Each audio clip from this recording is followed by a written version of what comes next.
अस्सलाम वालेकुम मेरे प्यारे दोस्तों, कैसे हैं आप। आज मैं आपको बताऊंगा इंडस वैली सिविलाइजेशन का इंट्रोडक्शन। देखिए दोस्तों, जो इंडस वैली सिविलाइजेशन है ना, पहली तो सीधा सीधा बातें जो बहुत बेसिक्स हैं वो ये है कि इंडस दरिया सिंध को कहते हैं, ठीक है। उसके किनारों पे आबाद ऐसी आबादकारियाँ जो कि 3300 बीसी से लेकर ऑनवर्ड 1000 बीसी तक उनको कैटेगराइज किया जाता है। दूसरी बात ये कि सप्त सिंधु 7 दरिया जो है ना, ये पंजाब, जिनमें इंडिया के कुछ इलाके, पाकिस्तान में ज़्यादा तादाद है इनकी आबादकारियों की, तो वहाँ वहाँ पे जो लोग आबाद हुए उसको कहते हैं जी इंडस वैली पीपल, ठीक है।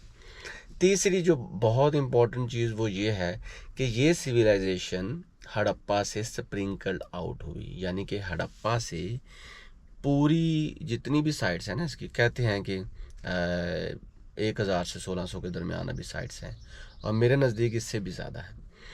तो कुछ एक्सप्लोर हो चुकी हैं, कुछ एक्सकवेट भी हो चुकी हैं, लेकिन बहुत सी अभी बाकी हैं। तो इन साइट्स पे जो जो लोग रहते थे वो इंडस वैली के लोग थे, लेकिन उनकी बोदोबाश, उनका कल्चर सारा दोस्तों वही था जो कि हड़प्पा के लोगों का था।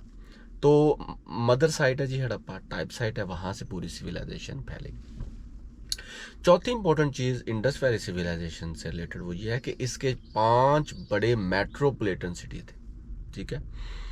समझ लें कि आज के बीजिंग, शंघाई और इस्लामाबाद और इस तरह के सिटीज़ के बिल्कुल इक्वल थे। उनमें गनवेरी वाला, हड़प्पा, मोहनजोदाड़ो, ये 3 शहर पाकिस्तान में थे, ठीक है। आज का मौजूदा पाकिस्तान, उस वक्त तो खैर सारा कुछ एक ही था। इसके अलावा लोथल, धोलावीरा, ये जो शहर थे, राखी गरीबी उसको ऐड कर लें, ये जो थे ये बड़े बड़े शहर ये थे इंडिया में, ठीक है, जो आज का प्रेजेंट है इंडिया। इस इंडस वैली सिविलाइजेशन की चीदा चीदा चीज़ों में 5 इंपॉर्टेंट और भी चीज़ें हैं। पहली ये कि इसकी राइटिंग नहीं थी।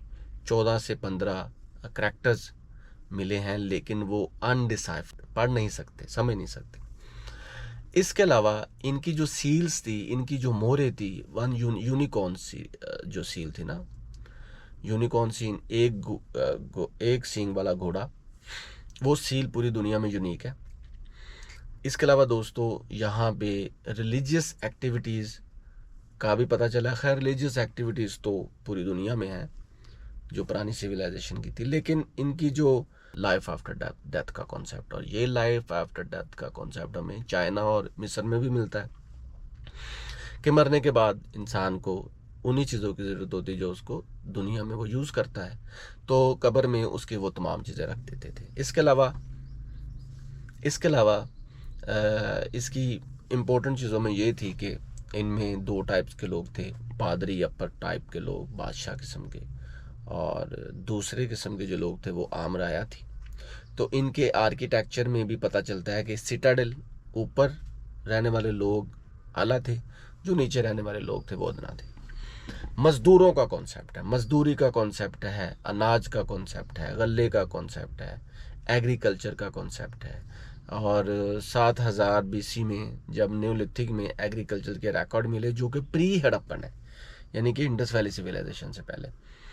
उसके बाद हमें हड़प्पा में भी एग्रीकल्चर के आसार मिले हैं, मोहनजोदाड़ो में भी, और बाकी दूसरी साइट्स में, इवन दो इन चोलिस्तान डेजर्ट में भी तो एग्रीकल्चर भी था। और यहाँ पे मेजरमेंट्स थी, यानी कि हमें छोटे छोटे या बड़े उनके मेजरमेंट करने के आले भी मिले, जैसे 1 किलो का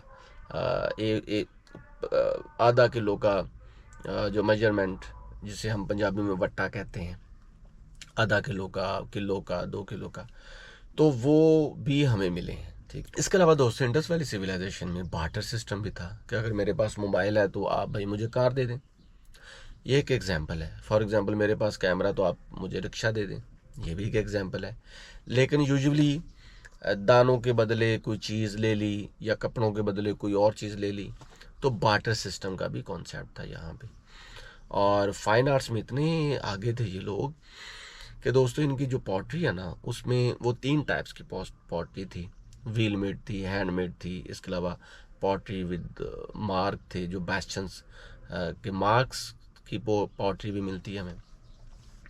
लेकिन मेच्योर फेज जो है ना इनका दोस्तों, उसमें इतनी खूबसूरत डिज़ाइनिंग, इतनी खूबसूरत फाइन आर्ट्स का काम है कि आपकी सोच है। जहाँ तक इसके अदवार की बात करें तो वो 4 से 5 दौर पे मुहित है इंडस वैली सिविलाइजेशन। अगर हम इसका अहाता करें 3300 बीसी से लेकर 2800 बीसी तक, या 3300 बीसी से लेकर 3000 बीसी तक, तो वो हड़प्पन पीरियड है, अर्ली हड़प्पन है, ठीक है। उसके बाद 3000 से 2800 तक हड़प्पन है, 2800 से लेकर 2500 बीसी तक मेच्योर हड़प्पन। और ये सिविलाइज्ड लोग थे। यहाँ पे फाइन आर्ट्स का काम मिलता है और डिज़ाइनिंग कमाल की, डिपिक्शन ऑफ लाइफ भी मिलती है। और 1900 बीसी से लेकर आगे 1500 बीसी तक और आगे 1300 बीसी तक ये है फिर लेट हड़प्पन पीरियड। तो PGW पेंटेड ग्रेवेयर्स का भी दौर आता है, ठीक है। तो ये है इसके अदवार, ये जो प्री हिस्टोरिक लाइफ है ना उसको ये डिपिक्ट करता है, सही। इसके अलावा इसके जो इम्पोर्टेंट चीज़ों में एक और चीज़ भी आती है कि यहाँ पे हमें स्वास्थ्य सिंबल्स की भी डिनोमिनेशन मिलती है। और ये जो आपका आईबैक्स है ना जानवर, जो अभी भी पाकिस्तान में मौजूद है, उसकी भी डिपिक्शन हमें मिलती है कल्लात में, बलूचिस्तान की कुछ साइट्स में, इसके अलावा दूसरे जो साइट्स हैं। लेकिन जो मेन जो फोकस था ना इन लोगों का था वो था तिजारत। अगर हम तिजारत की बात करें तो इनके बहरी बेड़े जो हैं वो मेसोपोटामिया तक, दजला और फरात तक भी गए हुए हैं, क्योंकि ये अपनी सील्स के बदले बार्टर सिस्टम करते थे, वहाँ से कुछ चीज़ें ले आते थे, ठीक है। और इनकी तिजारत आपस में भी होती थी, जैसे कि लोथल हो गया या हड़प्पा हो गया या मोहनजोदारो हो गया, गनवेरी वाला, ये वो स्पॉट्स थे, धोलावीरा भी कह लें, जहाँ से तिजारत होती थी। बड़े बड़े शहर, बल्कि इनकी तो बंदरगाहें भी थी, पोर्ट्स भी थे, तो तिजारत को फोकस करते थे। और हड़प्पा में चले जाएं तो वहाँ पे हमें ग्रेनरी भी मिलती, जहाँ पे अपने गले को स्टोर भी करते थे। अनाज का भी कॉन्सेप्ट है।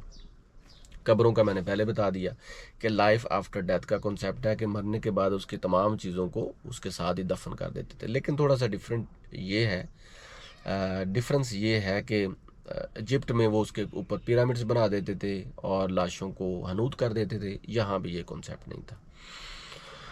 तो कच्ची दीवारें भी मिली हैं। इसके अलावा दोस्तों ये कहा जाता है, डिफरेंट थेरीज़ हैं कि ये सिविलाइजेशन कैसे तबाह हुई। कहा जाता है कि इनको मौसमियात में तब्दीली की वजह से भी तबाह हुई, और कुछ लोग कहते हैं बहुत ज़्यादा बारिशों की वजह से तबाह हुई, सैलाबकारियों से तबाह हुई। कुछ लोग कहते हैं कि बाहर से लोग आए थे, उन्होंने यहाँ पे अटैक किया और ये तबाह हो गई। और यहाँ पे सैक्रिफाइस का भी कॉन्सेप्ट था। तो ये एक बेसिक सा इंट्रोडक्शन है इंडस वैली सिविलाइजेशन से रिलेटेड। मैं होप करता हूँ कि आप खुद भी इसको स्टडी करेंगे, और कोई भी क्वेश्चन हो तो ज़रूर पूछिएगा, और मेरे चैनल को भी सब्सक्राइब कीजिएगा। Thank you so much.